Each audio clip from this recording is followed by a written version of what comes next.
请继续来看这件，这是新竹竹东的清洁队在收粪扫发生着意外。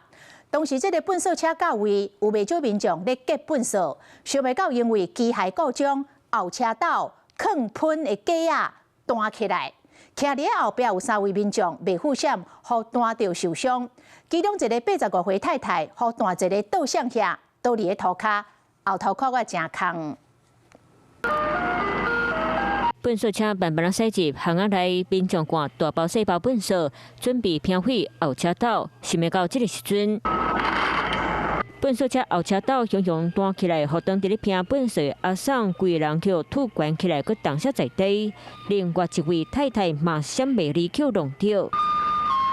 清洁人员和民众惊死啊，赶紧去关心阿桑人有安怎无？谁知道会发生这个事，所以大家都没有防御心嘛。看到民众想到迄个时阵，心内就也阁惊惊。昨日晡4点外，新竹县竹东镇清洁队的粪扫车驶入河港街42巷，收粪扫线发生意外。然后民众那时候是丢垃圾，这样一丢，然后手一缩回来。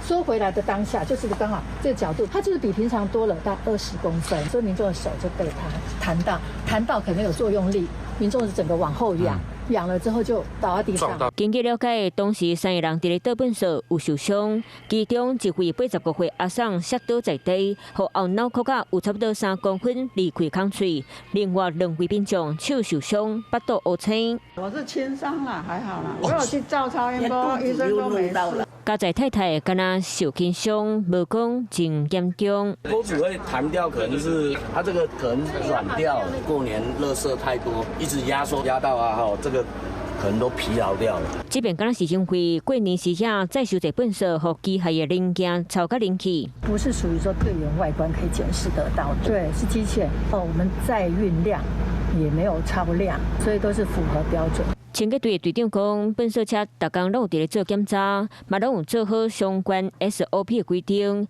不过现在粪扫车零件雄雄走转，相关单位会阁继续调查厘清。